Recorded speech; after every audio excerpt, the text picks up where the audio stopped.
Bueno, pues buenos días a todos. Muchas gracias por asistir a esta sesión tan tempranera, ¿no? Me imagino que habrá costado un poco madrugar. Y bueno, pues en el rato de ahora vamos a hablar sobre la embolia de pulmón, que es una patología que, bueno, igual no es muy popular en cardiología o no se le hace todo el caso que le debemos hacer, yo creo. No sé si en parte quizás porque es una patología en cuya asistencia están involucrados servicios variopintos, ¿no? Pues bueno, neumo, cardio, a veces también intensivos, etcétera.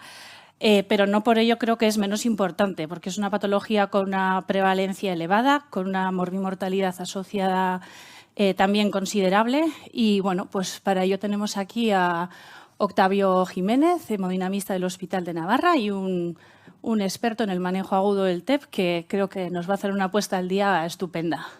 ¿Por qué tenemos que hablar ahora del TEP? Cuéntanos. Vale, perfecto. Muchas gracias. Vamos a comenzar.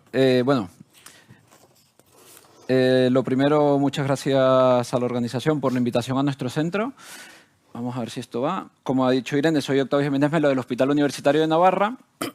Y como ha dicho Irene, lo primero, he vivido en mis carnes, gracias a todos vosotros por estar aquí estas horas, he vivido en mis carnes lo de estar en la cena de la Vasco Navarra y pensar, ¡buah, qué pereza! Mañana madrugar, a ver qué va a contar Octavio del TEP y a ver qué... Pero bueno, hemos intentado organizar la sesión para pasar del bostezo a un poco de entusiasmo y que nos vayamos con las ideas claras un poco del intervencionismo en el TEP agudo. Es una charla que la estamos dando en Moinamistas, pero la hemos enfocado para que la aprovechéis los clínicos, los residentes y los adjuntos de las coronarias. Voy a intentar pasar con esto. Aquí. Entonces, bueno, ¿por qué hablar del TEP? Lo que decía Irene, es una enfermedad muy importante y que parece que la tenemos un poco apartada. Es la tercera causa de mortalidad cardiovascular y le damos muchísima importancia en el sistema sanitario al infarto, al ictus, pero el TEP es la tercera causa de muerte cardiovascular, repito. Y a través del tiempo, el tratamiento de estas tres principales causas de mortalidad ha ido evolucionando. Tanto en el infarto como en el ictus como en el TEP, siempre comenzó todo, bueno, vamos a anticoagularlos. En el infarto y en el ictus nos fuimos dando cuenta con el tiempo, hay pacientes que se nos quedan cortos, con anticoagulación no basta, y comenzamos a lisarlos. Lisábamos el infarto, lisábamos el ictus y lisamos el TEP. Y así como en el infarto y en el ictus ha ido evolucionando y ya está establecido el tratamiento intervencionista por todo lo que implica la lisis, los pacientes de alto riesgo, todavía en el TEP parece que se va quedando ese vacío.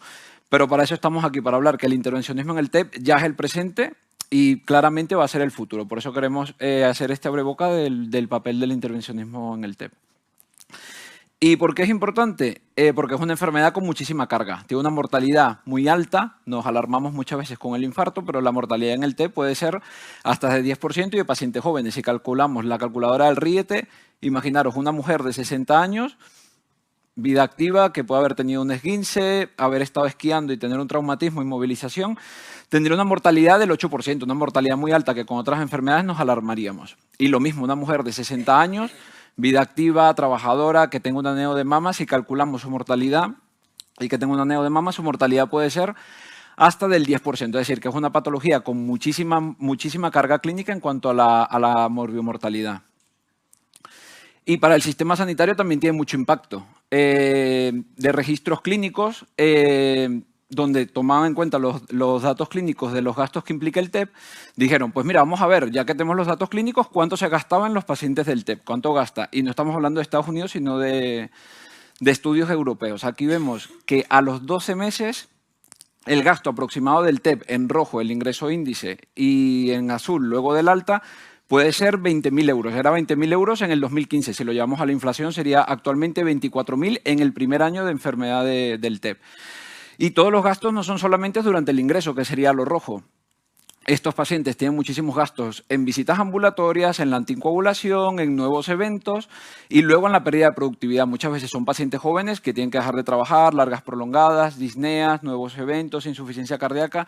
Entonces, por eso nos tenemos que sensibilizar de que estos pacientes tienen un impacto clínico, un impacto económico para el sistema y que tenemos que ser capaces de ofrecerles algo más. Pero bueno, Octavio, eso es un poco Europa. Si nos vamos a la Vasco Navarra, ¿cómo estaríamos? ¿Cuánto le supone el gasto en nuestros medios? Pues en Osakidetza, si vemos lo que cuesta la facturación de un TEP por alto riesgo, llega a ser 14.000 euros aproximadamente. Esto es lo que factura Osakidetza a centros externos a un paciente por TEP, pero es algo aproximado. 14.000 euros, un ingreso por TEP, es decir, que tiene un alto impacto económico. Y luego en hospitalización, cifras de Osakidetza del 2024, un día de ingreso en unidades especiales puede ser rondar, sin tomar en cuenta pruebas y más, casi 2.000 euros. Entonces, bueno, no es lo mismo tener un paciente 15 días ingresado en una unidad especial anticoagulándolo, a ver que vaya mejorando, que podamos ofrecerles estrategias de tratamiento más eficaces y poder reducir estos gastos. Estar 48 horas en una UCI o estar 15 días en una UCI. Y bueno, no solamente Osakidetza, esto a nivel de Navarra, Osasunvidea, datos un poco más antiguos, pero lo mismo, 10.000 euros aproximadamente en el 2019 el coste que tenía. Entonces, bueno, de ahí la importancia de hablar hoy de TEP, porque tiene un alto impacto clínico y un alto impacto para el sistema. Bueno, ya nos has ido introduciendo un poco de qué vamos a hablar ahora, ¿no? Yo creo recordar que las últimas guías sobre el manejo del TEP eran del 2019 y que más o menos el superresumen es paciente con TEP, anticoagulación. ¿Todos los pacientes son iguales? Ya está, paciente con TEP, anticoagular y listo, que ya nos has introducido un poco de qué vas a hablar, pero cuéntanos. Eso es, como comentas, si nos vamos, las guías ya se quedan un poco antiguas y claramente la evidencia va a ir cambiando. No son iguales todos los tipos de TEP. No es lo mismo el TEP que veis en urgencias, que os llaman y que se puede ir a casa, TEP de bajo riesgo, el TEP que ingresa en la planta, el TEP que necesita estar monitorizado, ingresar en una UCI o en la unidad coronaria, o el TEP de alto riesgo que puede llegar en la situación más catastrófica al respecto. Entonces, bueno, tenemos el primer escenario, que es el paciente con TEP de alto riesgo, que es el peor escenario, una mortalidad del 20%, o sea, una mortalidad muy alta, que son pacientes que se os pueden presentar con esta situación, ¿no? Parada cardíaca, shock obstructivo, hipotensión persistente. Este es el peor escenario y lo que he dicho antes, una mortalidad muy elevada. ¿Qué nos dicen las guías del 2019? Lo que ha comentado Irene, se quedan un poco ya antiguas, pero bueno, lo que nos dicen que este paciente, si te llega en esta situación, lo tenemos que lisar. Ya sabemos, la alta carga hemorrágica que puede tener la lisis, pero bueno, al momento del 2019 las guías nos decían, si te llega chocado, parado, lísalo. Todo es a ganar, asumen las complicaciones hemorrágicas. Pero ya venía a introducir un poco de, bueno, aquel que no puedes lisar, aquel que lo lisas y va mal, que sigue hipotenso, que sigue chocado, le puedes ofrecer alternativas de intervencionismo percutáneo. Ya empezaba a asomar, aunque no había tanta evidencia. El otro escenario sería los pacientes de intermedio alto riesgo. Hoy nos vamos a basar en eso, en el alto riesgo y el intermedio alto riesgo. Estos pacientes tienen características clínicas, de imagen y de analítica en el laboratorio que nos dicen, a este no lo mandes a casa. No está para alisarlo, pero tampoco está como para que te quedes tranquilo. Entonces son pacientes que pueden estar taquicárdicos, un poco hipotensos, oligoanúricos. Datos en imagen, por supuesto, por TAC o por eco de dilatación de cavidades derechas y en las analíticas elevación de troponina, de NT-proBNP o de lactato, que es muy importante, ya luego veremos para algunos scores. En el intermedio de alto riesgo que decían las guías del 2019, con la evidencia que había en aquel momento, pues lo mismo. Mira, este paciente, aunque está más malito, pues nada, anticoagúlalo y esperar a ver qué tal va. El problema es que hasta el 5% de estos pacientes van a pasar a la diapositiva anterior, a los pacientes de alto riesgo. Se nos pueden retepar, se nos pueden poner malos. Entonces, en esos pacientes, ese 5%, hay que estar pendientes y probablemente tenemos que ir por delante. Y lo mismo que en el alto riesgo, sí decía, bueno, en algunos ya te puedes ir planteando el intervencionismo percutáneo. Lo que está claro, evidencia 3 en el momento y se mantiene, el intermedio de alto riesgo no hay que lisarlo. Entonces, ¿qué tenemos? Que con las guías del 2019 tenemos pacientes de alto riesgo y de intermedio de alto riesgo que se nos quedan fuera de guías. Podemos tener pacientes de alto riesgo que se nos queden fuera de guías porque está chocado, está hipotenso, pero tienen contraindicación, total parálisis, recién operados y no son pacientes para limitación de esfuerzo terapéutico. Puede ser una paciente con un ictus reciente de 70 años y le tengo que aportar algo, no la voy a dejar con limitación. Entonces, bueno, estos pacientes se quedan un poco fuera. Contraindicación, parálisis o fallos, o pacientes de intermedio de alto riesgo que los tenéis anticoagulados en la coronaria, en la UCI, y se nos ponen malos, o que debemos sospechar que se nos pueden poner malos. Hay otro escenario muy interesante que tenemos que tener en cuenta y que cada vez irá ganando más, tendrá más evidencia, que es el shock normotensivo. Bueno, pero ¿está chocado o está dando normotenso? Pues sí, son pacientes que clínicamente con los sistemas compensadores mantienen buena tensión arterial y decimos en los scores, bueno, este está bien. Pero que si les hiciéramos una valoración invasiva tendrían un índice cardíaco menor de 2,2. Entonces, están chocados, pero están manteniendo tensión momentáneamente. Estos pacientes, si os fijáis en estas 6 características, son en las que van a marcar el peor riesgo y son las que tenemos que sensibilizarnos a tomar en cuenta en los pacientes.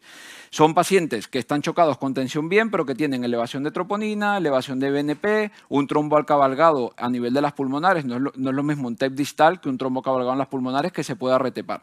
Entonces, bueno, son características clínicas que hay que tener en cuenta.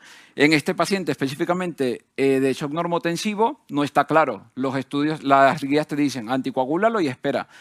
En este estudio, en este registro, lo que se hizo fue, se sometieron a procedimientos intervencionistas, 0 mortalidad, 100% de éxitos, disminución de las presiones pulmonares y mejoría del gasto cardíaco. Entonces, bueno, son pequeñas muestras de hacia dónde tenemos que ir.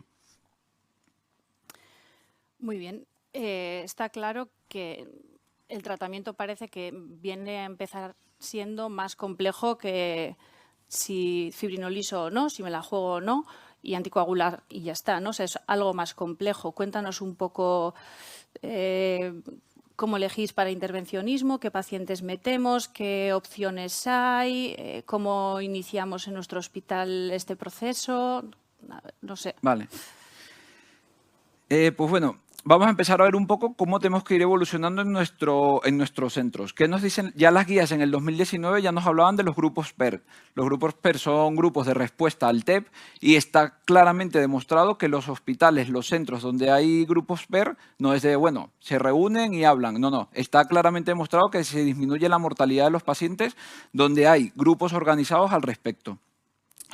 Tenemos recientemente publicado el documento de la Sociedad de Cardiología Intervencionista y en esto quiero hacer hincapié que en el grupo PER ya destaca que aunque el enfoque es multidisciplinario, tenemos que participar en un grupo PER, neumólogos, intensivistas, médicos de urgencia. De nada me sirve tener la mejor estrategia en la sala de hemodinámica si el médico de urgencia no sabe que según ciertas características tiene que llamar al cardiólogo para estratificar el riesgo con un ecocardio.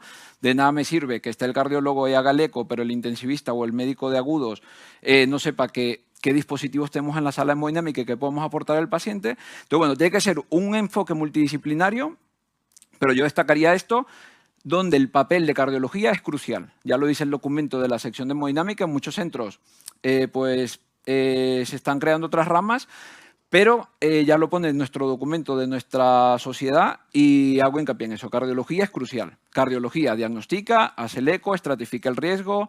Hemodinámica tiene el manejo percutáneo de los pacientes dentro del hospital. Cardiología de agudos, sabe el manejo de los pacientes con shock cardiogénico. Entonces, bueno, hay que establecer grupos PER en nuestros centros, pero cardiología está claramente, cardiología clínica, de imagen, de agudos, de hemodinámica. Creemos que tiene que ser, y ya tenemos el respaldo de nuestra sociedad, el papel crucial. Este es un algoritmo inicial cuando hablábamos de cómo deberíamos ir eligiendo a los pacientes, el flujo de los pacientes. Esto se queda ya un poco, es europeo, de un documento europeo, consenso europeo del 2022, de la Sociedad Europea de Cardiología. Entonces, bueno, dividía a los pacientes en la fotografía inicial, de alto riesgo y de intermedio de alto riesgo, que son los que se van a someter probablemente a tratamientos más agresivos. Teníamos los pacientes, y nos vamos a los pacientes de alto riesgo, la piedra angular, anticoagular, manejo por el grupo PER, y ya empezaba a asomar la posibilidad. Si el paciente no lo puedo lisar o tiene contraindicación o lo liso y sigue chocado y es paciente de alto riesgo, pues ofrécele la oportunidad de tratamiento percutáneo. Ya empezaban a hablar de los tiempos. Ya esto irá evolucionando probablemente en el futuro y ya veremos más tipo código ictus, código infarto, código TEP, porque ya se empieza a hablar de estrategias de tiempo, 60, 90 minutos. Entonces, bueno, alto riesgo ya nos decía, anticoagúlalo, si va mal o no lo puedes lisar, ofrécele tratamiento percutáneo. Y si nos vamos al de intermedio de alto riesgo, la piedra angular que hemos quedado, que era la anticoagulación, y lo mismo, pues si el de intermedio de alto riesgo va mal, se hipotensa, lo tienes anticoagulado y se pasa al otro lado, pues bueno, le puedes ofrecer el tratamiento percutáneo. Pero esto ya se quedaba un poco más antiguo. Tenemos un documento, vuelvo y repito, de ahora de septiembre de la Sociedad Española de Cardiología, con la Sociedad de Cardiología Intervencionista, que tenemos un algoritmo más actualizado con la evidencia que hay del 2019, 2022 y cómo ha ido evolucionando. Y creo que esto nos da bastante respaldo a la hora de nuestros hospitales de poder trabajar. Y bueno, Octavio, esto es de cardiología intervencionista. Los hemodinamistas queréis hacer más cosas cada vez y queréis pinchar más y hacer más procedimientos. No, este documento está por cardiología intervencionista, pero avalado por la Sociedad de Agudos, es decir, por cardiólogos clínicos y agudos, por los compañeros de hipertensión pulmonar, es decir, que no es invento de los hemodinamistas de que queremos hacer más cosas y más procedimientos. Está avalado por varios grupos de trabajo de la sociedad española. Entonces, bueno, va un poco enfocado como el grupo europeo, ¿no? Alto riesgo, intermedio, alto riesgo. ¿En qué nos vamos a fijar? Si nos vamos por el lado de intermedio, alto riesgo, tenemos la anticoagulación, piedra angular. Todos los pacientes con TEP tenemos que anticoagularlos. Luego, monitorizarlos, porque son de intermedio, alto riesgo, van a tener esas características. Y ya nos empieza a hablar, hay parámetros de riesgo. Y aquí pongo esto, ¿no? Tenemos que tener en nuestro día a día, y son parte de los mensajes que queremos que os llevéis, la mosca detrás de la oreja. Paciente de intermedio alto riesgo, hasta ahora lo anticoagulábamos, lo teníamos monitorizado. Bueno, si se retepa o se choca, ya lo lisaré o ya llamaré hemodinámica. No, tenemos que tener la mosca detrás de la oreja y ya tenemos un respaldo de la sociedad al respecto. Que fijarnos en esos parámetros de riesgo que hemos ido hablando, no me voy a entrar en los scores, hay miles para estratificar el riesgo, pero bueno, sí que tenemos que ir viendo ese paciente que tiene troponinas, que tiene BNP, que está hipotenso, que está un poco oligonúrico, que no termina de mejorar en las primeras 24-48 horas, pues esto no lo voy a alisar, pero tampoco me quedo tranquilo dejándolo con heparina sódica en la coronaria. Entonces, bueno, con estos pacientes ya se abre valorar intervencionismo coronario percutáneo. Y lo mismo, si no se estabilizan en 24 a 48 horas o si se pasan a alto riesgo, pues habría que alisarlos. O si alto riesgo hemorrágico, ofrecerles intervencionismo percutáneo. Si nos vamos a los de alto riesgo, pues lo que nos dicen las guías europeas. Esto, demostrar evidencia en el alto riesgo, pasa lo mismo que en el shock cardiogénico, o hacer estudios randomizados en pacientes tan graves es muy complicado. Entonces, bueno, los de alto riesgo sigue siendo si solamente contraindicación para lisis o si la lisis falla. Pero ya nos abre el tercer camino, dice, pues en 60 minutos o 90 minutos le puedes ofrecer cateterismo percutáneo y el paciente tiene muy alto riesgo hemorrágico como para alisarlo. Pues en el alto riesgo ya cada vez hay más evidencia de que os podéis plantear y tenéis que ir despertando esa sensibilidad al respecto de que hay que ofrecerle algo a esos pacientes. El ejemplo cuando calculamos puede ser una mujer de 60 años con vida activa con una neo de mama que tiene una vida por delante y que hay que ofrecerles algo más. Entonces, bueno, de este lado también, no todo el alto riesgo quizás hay que alisarlo, si está parado sí, pero bueno, hay cierta cabida para algunos de alto riesgo poder ofrecerles el tratamiento percutáneo. Muy bien. Y de este tratamiento percutáneo, ¿nos puedes hablar un poco, para los que no conocen, qué opciones tenemos? ¿Es coger como en el infarto, colocar un aspirador y llevarte el trombo? ¿O qué opciones hay? Vale, perfecto. Pues eso, luego hablaremos un poco de la fotografía que tenemos en los centros de la Vasco Navarra. Hay centros donde ya se hace, centros donde no se hace, centros donde se hace poco. Y lo voy a simplificar bastante de manera que lo podamos aprovechar residentes, clínicos y de agudos. Hay muchísima evidencia que ha ido evolucionando desde estudios del 2014 que fueron las bases para las guías del 2019, pero desde entonces ha ido evolucionando muchísimo. Incluso ya hay estudios randomizados, controlados, muchísimos estudios prospectivos, comparando intervencionismo percutáneo versus lisis. Bueno, muchísima evidencia al respecto, pero todo eso ya está digerido y trabajado para el algoritmo que he puesto de la Sociedad Española, así que no voy a entrar en los estudios. Pero tenemos muchísima evidencia al respecto. Si nos tuviéramos que centrar en tres formas de tratar o en dos formas de tratar el TEP en vuestros centros, el TEP agudo, nos basaríamos en la trombolisis local. En lugar de exponer a la lisis sistémica, pues llevamos parte de la dosis a nivel al problema. Y luego la trombectomía mecánica, lo que comentaba Irene, lo que estamos acostumbrados a hacer los hemodinamistas en la coronaria. Ir, chupar el trombo y que mejore el flujo, ¿no?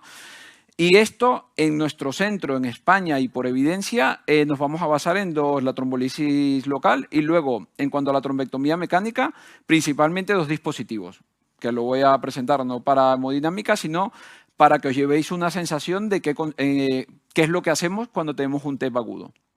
Entonces, bueno, en la trombolisis local, los centros que todavía no tenéis los dispositivos, la trombolisis local lo que hacemos es llevar dispositivos de muy pocos frames, como un PICTEL, lo que hacemos normalmente en nuestro día a día.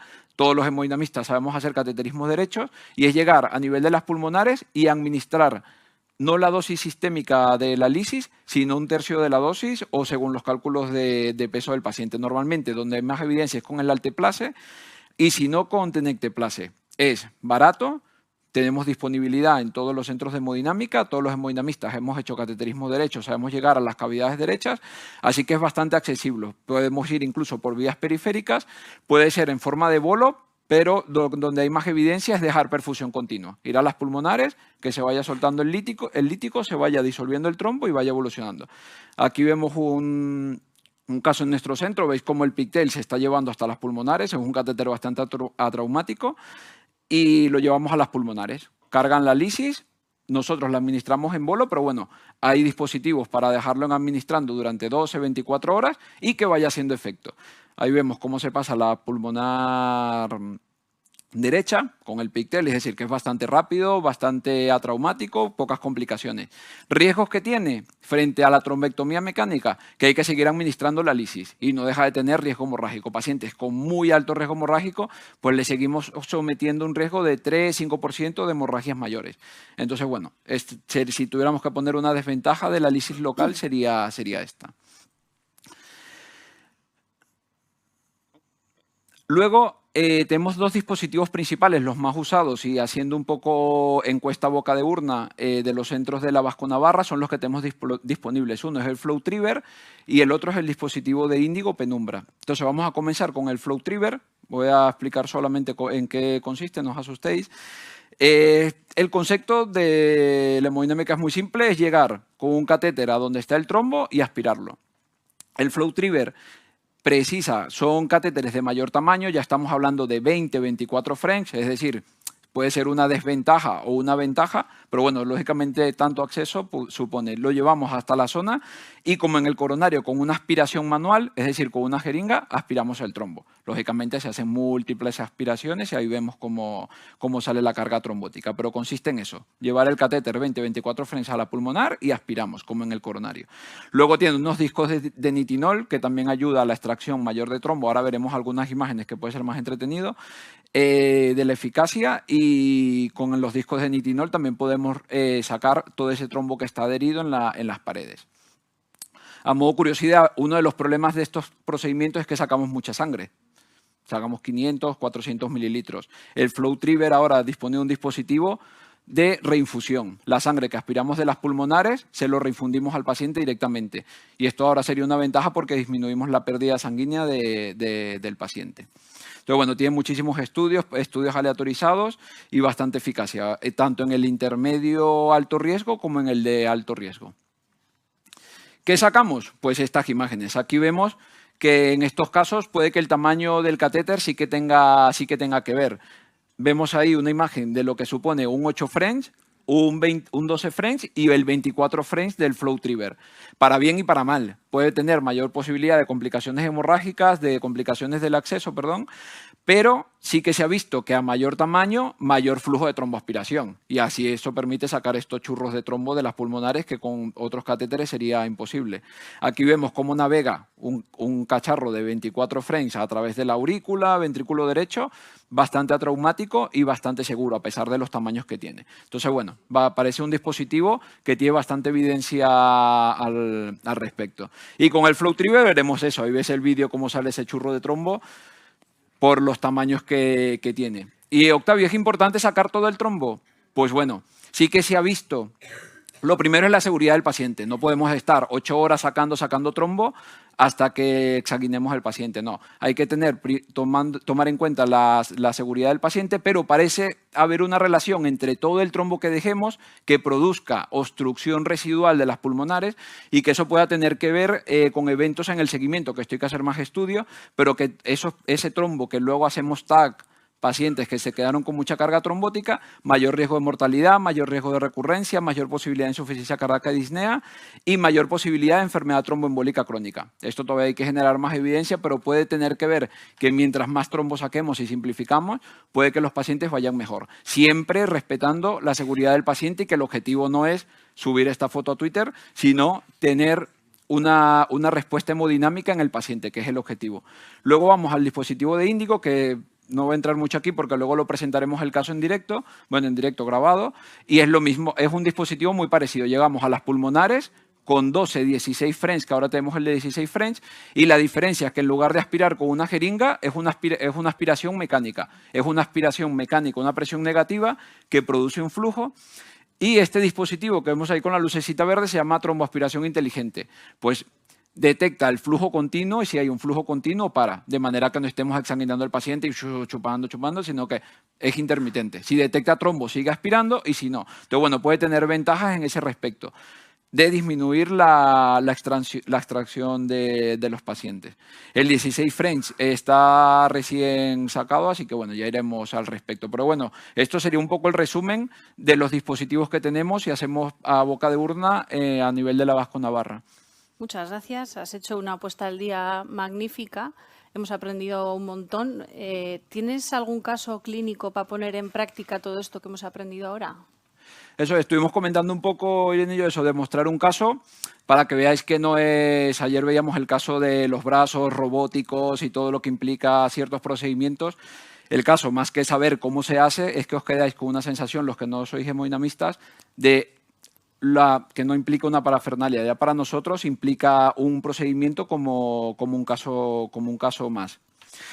Entonces, bueno, ¿cómo comenzamos un caso en nuestro centro? Lo primero nos llama la unidad coronaria. Oye, que hemos visto con la UCI, le hemos hecho ecografía, nos parece que es un TEP de intermedio de alto riesgo o de alto riesgo, y esto se ha convertido en nuestra sala. Angina inestable, TEP central bilateral, una prueba de detección de isquemia, una hipertensión pulmonar. Es decir, que ya forma a ser, ya no hay que parar la sala ni nada, o sea, pasa a ser un procedimiento más de la mañana.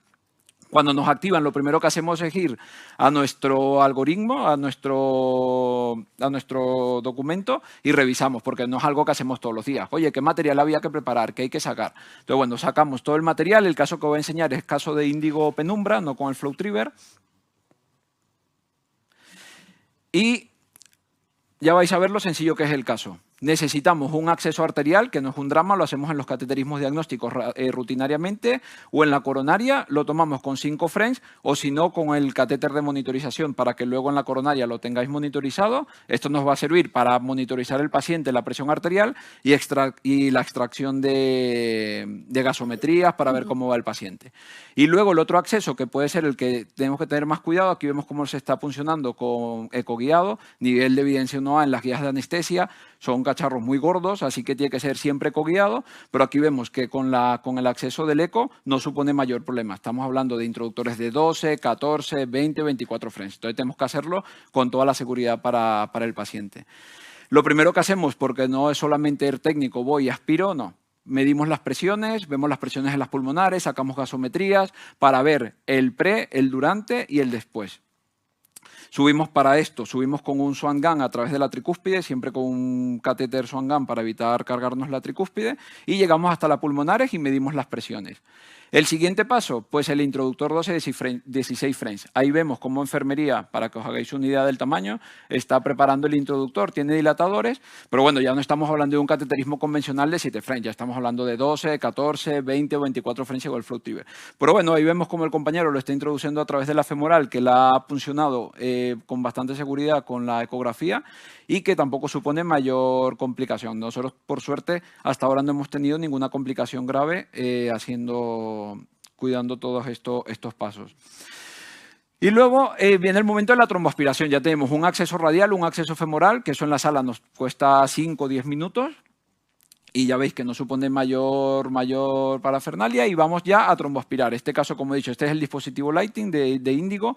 Por su forma de fabricación y todo es bastante atraumático, bastante flexible y permite una navegabilidad. Ahí vais a ver, este es un 12 French, como sin ningún problema a través del introductor va pasando a través de la aurícula, ventrículo derecho, hasta que llegamos a las pulmonares. Es decir, que es bastante accesible en este sentido. Y como he comentado antes, es una tromboaspiración mecánica. No aspiramos con jeringas, sino que es una tromboaspiración mecánica, una tromboaspiración negativa. Luego procedemos a la retirada del acceso, volvemos a medir... Bueno, volvemos a medir las presiones. Voy a ver si esto lo puedo Vale.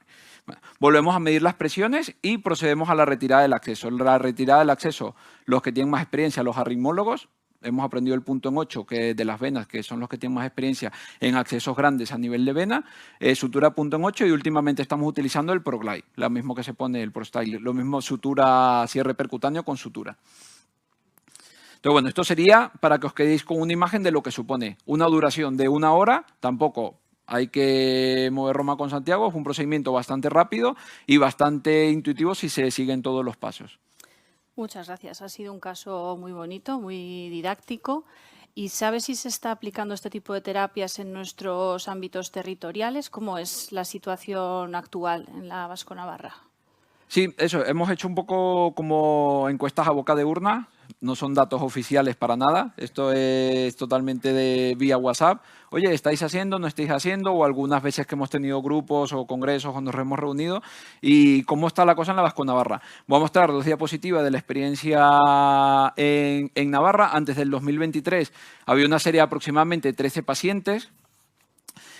Fijaros totalmente, mucho en el porcentaje. En ese momento, cuando se empezaba, eran pacientes de alto riesgo. Aquel que no podíamos lisar o que habíamos lisado y que iba mal. Es decir, que era una situación de rescate más catastrófica, peores pacientes, y era en plan, bueno, mira, hay que ofrecerle algo, vamos a hacerle esto. Era el 77% de alto riesgo y muy pocos de intermedio alto riesgo. Aún así, había un éxito bastante alto, una sola muerte, esto hasta el 2023, principalmente con un dispositivo de 8 frames. Si vamos del 2023, estoy hablando solamente de Navarra, de nuestro, bueno, y de Navarra, no de la CUN, de nuestro centro, del hospital universitario, tenemos entre el 2023 y 2024 una serie de 16 casos, que el año pasado una compañera estuvo entre sus comunicaciones de la Vasco-Navarra.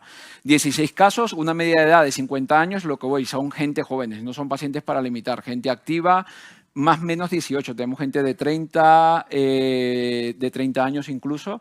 Y bueno, a esta serie incluso nos falta sumar 2 casos con el 16 French, que es uno de mayor calibre, que tuvimos la suerte de ser el primer centro de España que hiciera con 16 French.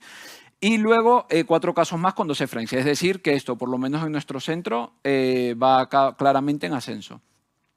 Y este gráfico solamente para mostrar cómo ha cambiado. Antes hacíamos pacientes de alto riesgo, un poco a la desesperada, y ahora estamos haciendo muchísimos pacientes de intermedio alto riesgo. Ese paciente no solamente que hay que lisarlo, sino que está anticoagulado, pero que los compañeros de cardiología, de intensivos, de todos dicen, este tiene características, no está para alisarlo, pero tampoco para dejarlo anticoagulado y ver cómo va y ver si se retepa. Entonces, cada vez está aumentando más la sensibilidad y es el fundamento que queremos un poco de esta charla, despertar esa hormiguilla y que tengáis la mosca detrás de la oreja de la que hablamos antes. Es decir, a este paciente quizás hay que aportarle algo más, porque hasta el 5% se pasan al otro lado. La mayoría de los procedimientos los estamos haciendo en las primeras 24 horas, luego podremos discutir en las preguntas del timing de qué supone esto para los hospitales. Y en nuestros centros, disminución clara de la presión arterial pulmonar sistólica, de la media y del TAPSE, esto pre y post procedimiento. Es decir, muy buenos resultados, que hay que generar más evidencia. Pero bueno, nosotros tenemos muy buenos resultados en cuanto a la función ventricular y la descarga. Y 4 días de estancia. Esto es lo más largo. Si lo tuviera que simplificar, estamos teniendo estancias de 2 días. Comparemos un intermedio de alto riesgo, 20 días anticoagulado en la UCI, viendo a ver si se disuelve el trompo, que no se retepe, versus a 2 días. Recordemos el impacto clínico y el impacto socioeconómico para el sistema. Entonces, bueno, sí que creemos que puede ser una estrategia. Y si nos vamos al resto de la Vasco-Navarra, esto era la experiencia en nuestro centro. De todos los centros, San Sebastián, Donosti, claramente ya sabéis que es un centro con muchísima experiencia. Pamplona, ya he contado nuestra experiencia. Vitoria, Burgos, Santander, no es Vasco-Navarra, pero bueno, de nuestras zonas están comenzando programas TEP, es decir, como he dicho al inicio, este es el presente y el futuro, vamos hacia allá y las guías van hacia allá. Donosti, como ya he dicho, una serie de 262 casos desde el 2013, fueron pioneros en España y tienen muchísima experiencia y muy buenos resultados. Pamplona ya he contado. Y de Bilbao, poco a boca de urna, Galdácano no ha tenido casos al respecto. Cruces, creo que un poco, al menos 10 casos, 8 o 10 casos que han tenido, principalmente con el FlowTriever, el dispositivo de 20-24 frames. Y luego Basurto también 5, 6, 7 casos. Es decir, que claramente es el presente, el futuro y hacia allá vamos. Y esa sería un poco la foto de nuestra zona. Así que bueno, con esto termino por mi parte y la idea es que hayamos conseguido que os sensibilicéis y que la vuelta a vuestros centros sea con estas ideas, que hay pacientes que hay que aportarles algo más y que claramente el intervencionismo en el TEP es el presente y el futuro. Muchas gracias.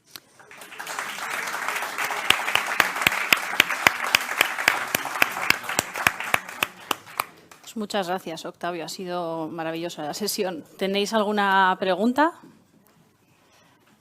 Ane.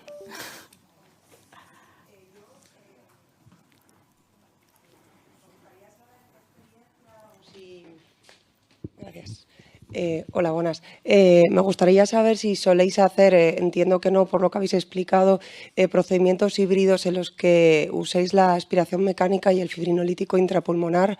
¿Qué cabida os parece que tiene o en qué casos? Sí. Específicamente nuestro protocolo no he entrado por... nuestro protocolo todavía tenemos que ver si lo cambiamos y tenemos dudas. Sí que hay evidencia de... O sea, la pregunta sería, ¿solamente hago lisis? ¿Solamente hago trombectomía? ¿O el beneficio de las dos? Hay un concepto que es, yo puedo hacer trombectomía y llevar este catéter al tronco de la pulmonar, saco todos esos trombos, pero todo el trombo que está a nivel de las lobares, en los subsegmentarios, ahí yo no puedo llevar un 20 French, un 16 French.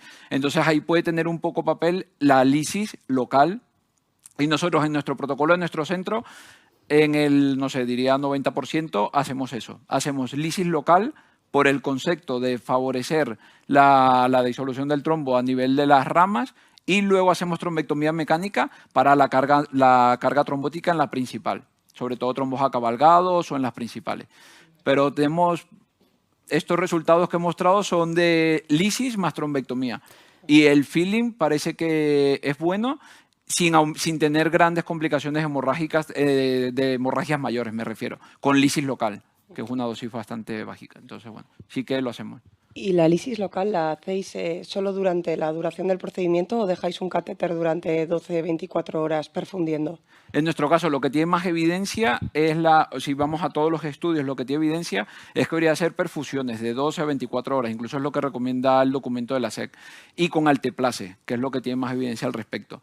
Por facilidad de que estamos haciendo algo híbrido en los pacientes y para hacerlo en el mismo procedimiento, nosotros lo hacemos con tenecteplase, que sí que se puede administrar en bolo, 1/3 de la dosis sistémica, entonces administramos el bolo con el pigtail.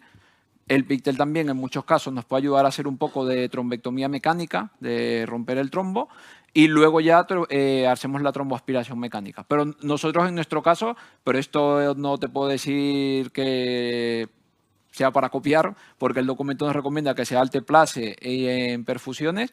Nosotros lo hacemos con tenecteplase y en bolo. Sí que hay algún estudio, no, lógicamente no nos lo hemos sacado de la manga. Hay registros pequeños, hay algunos estudios de algunos centros y sí que se ve que los pacientes, pues hay un estudio principalmente del grupo de Zaragoza que tienen muchísimo volumen, son radiólogos intervencionistas, que la lisis local y la trombectomía parece que va mejor sin tantos eventos hemorrágicos.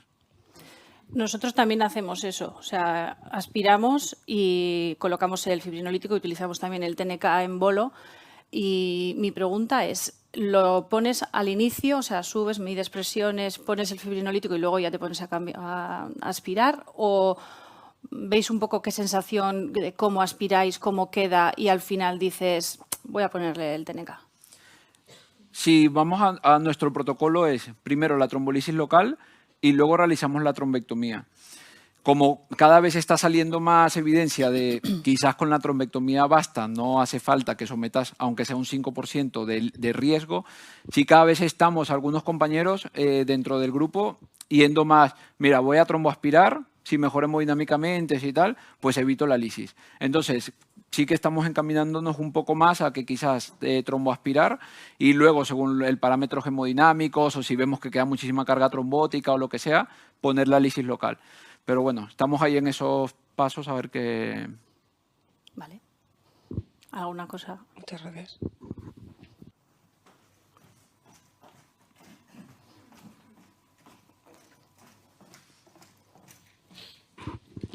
Enhorabuena por la presentación, me ha encantado. ¿Y vosotros, Irene, la fibrinolisis también la hacéis así antes? En nuestro protocolo inicial, cuando empezamos en 2013, la idea o lo que hacíamos siempre era, llegábamos con el pigtail, medíamos presiones, poníamos el fibrinolítico y luego ya pues cambiabas el introductor a uno más gordo y empezábamos a aspirar. O sea que incluso teníamos en el protocolo de esperar 20 minutos a que el fibrinolítico haga efecto. Ahora ya con los dispositivos de aspiración más potentes y un poco presionados también un poco por los de intensivos, que son los que llevan estos pacientes en el Hospital Donosti, tenemos intención de ver si podemos quitar el fibrinolítico del medio. O sea, si te lo permite el caso, claro. Es decir, si es un paciente con trombos ya bastante distales, no es el trombo cabalgado o trombos gordos justo al final de las principales, que ese caso yo creo que sí que es un caso para poner un fibrinolítico local. La idea es intentar aspirar lo que podamos gordo y no poner el fibrinolítico. Que nosotros con este tercio de TNK no hemos tenido problemas hemorrágicos gordos de hemorragias intracraneales. Yo creo que en los 10 años que llevamos usando esto ha habido 2 pacientes o una cosa así. O sea, es muy bajo el riesgo de complicaciones hemorrágicas graves. Otra cosa es pues ya el local del acceso vascular, ¿no? Pero bueno.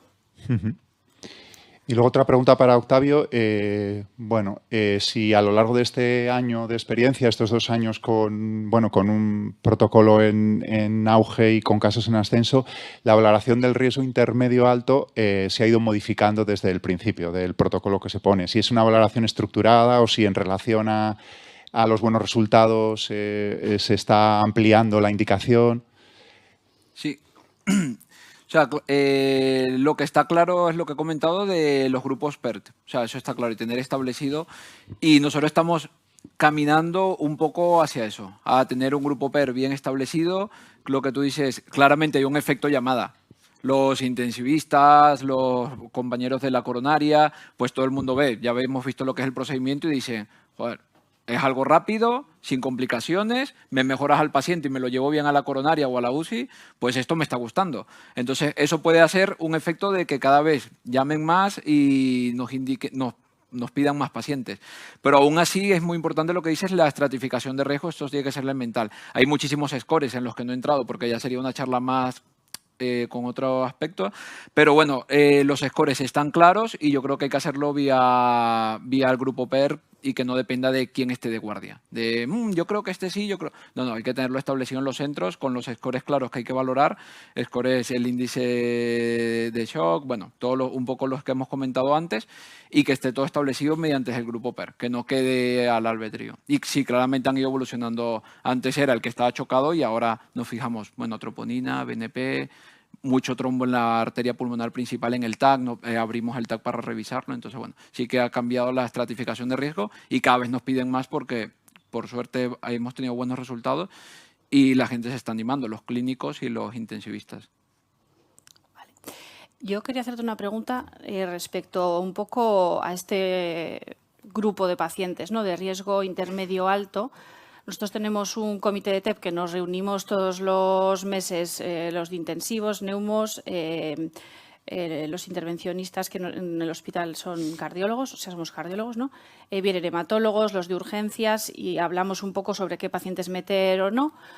Y la duda que siempre tenemos, que se comenta todos los meses, ¿no? Es de estos pacientes de riesgo intermedio alto que tienen un riesgo plus, que bueno, no íbamos a entrar en esas escalas de riesgo y demás, pero la duda que tenemos, tú has dicho, mi paciente de TEP entra en la programación de la mañana, ¿no? Como un escasez más. Eso me quiere decir como que lo hacéis pseudo programado, ¿no? No a las 3 de la mañana, el de intermedio alto riesgo, quiero decir.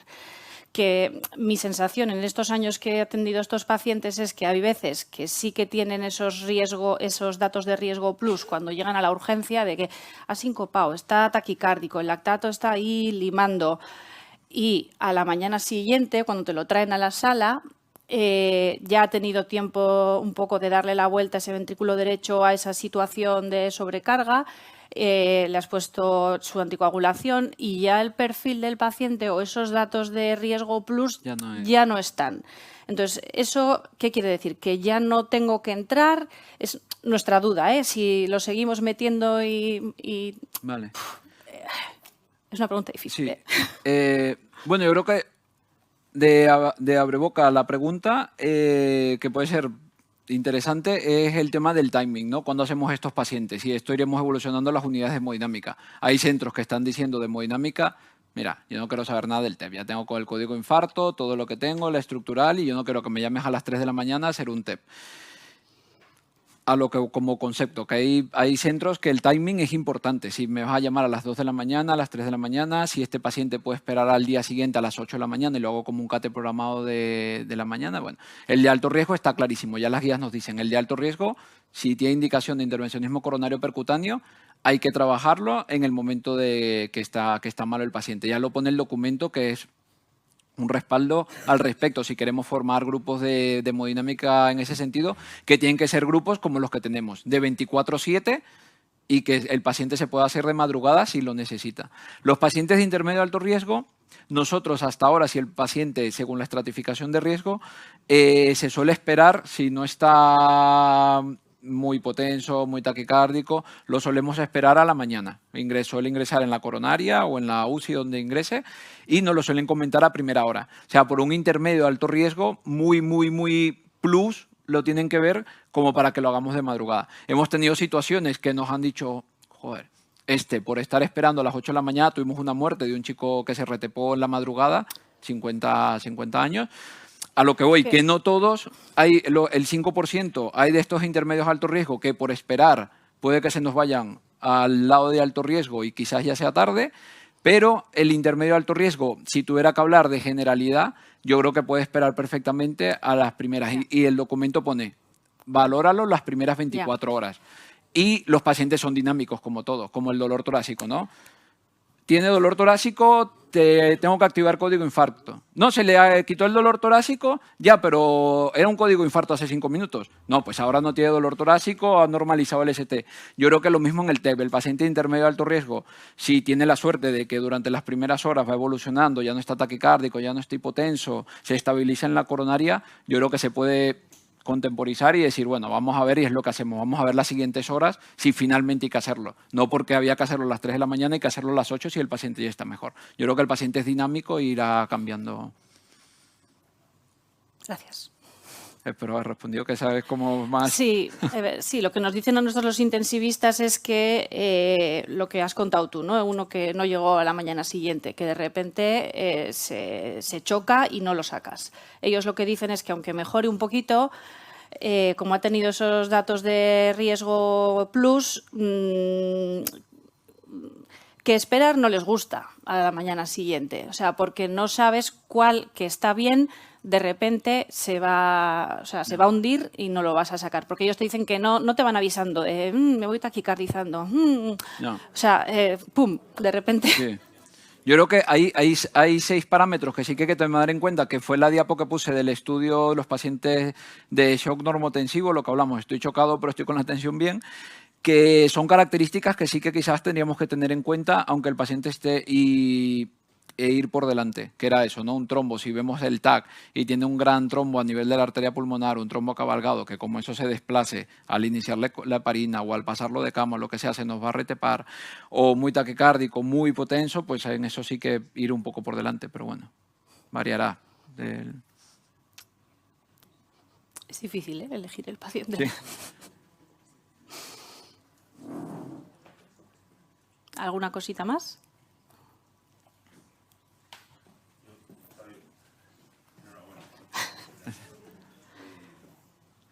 ¿Puedes decir, tú que viniste de un centro donde no hacías TEP y ahora haces TEP y eres un believer y un creyente, si existe, ¿cuál sería en el momento actual los centros con hemodinámica? Si existe alguna justificación para no aplicar esta técnica. Yo te cambio un poco la pregunta, ¿no? Es decir, tenemos la evidencia que hay en las guías, pero tenemos la evidencia en curso digamos, la complejidad del procedimiento, el beneficio sobre los pacientes, ¿no? ¿Existe alguna justificación para que en un centro con hemodinámica no se realice tratamiento sobre la embolia de pulmón? Yo ahí miraría la primera diapo que puse es la tercera causa de muerte cardiovascular y parece que tenemos el ictus y el infarto ahí como muy presentes y si que se nos muera alguien de un infarto o se nos muera alguien del ictus o que no le sometamos a un código infarto, intervencionismo en el infarto, intervencionismo en el ictus, código ictus, nos parecería un drama, alguien de 60 años. Pues claramente el presente es ese y va a ser el futuro la evidencia. O sea, en el futuro va a ser impensable que tengamos un paciente de alto riesgo, una mujer de 60 años con una neo de mama que haga un TEP y no le ofrezcamos algo más allá que la trombolisis y la trombolisis falla. O pacientes de intermedio de alto riesgo jóvenes que vayan mal y que no les podamos ofrecer. Ahora, yo creo que con el documento de la española, todos los centros deberíamos comenzar a poner grupos PER y trabajar al respecto. Y yo creo que ya es impensable no tener... Y no hace falta, si queremos comenzar, no, que no tengo el superdispositivo, no tengo el FlowTriever, no tengo este. Y hemos visto que tenemos dispositivos como la lisis local, que utilizamos Pictel, probablemente no tengan la misma eficacia, pero que podemos comenzar y ir creando evidencia en nuestro centro y ir creando confianza. Mira, comienzo haciendo trombectomía mecánica, lisis local, que hay evidencia, tengo mi respaldo de mi sociedad, y ya luego cuando vayamos creando, como dice, believers dentro de nuestros centros, que nos llame el de la coronaria, que nos llame el de la UCI, pues eso, gerencia y los grupos de trabajo va a ir apoyando a que tengamos dispositivos de trombectomía en los centros donde no lo hay. Pero yo creo que tiene que ser, y lo pone el documento, centros 24/7, estar disponible porque es que yo creo que ya ahora lo es y en el futuro mucho más va a ser impensable no tener grupos de TEP en nuestros centros. Yo estoy de acuerdo.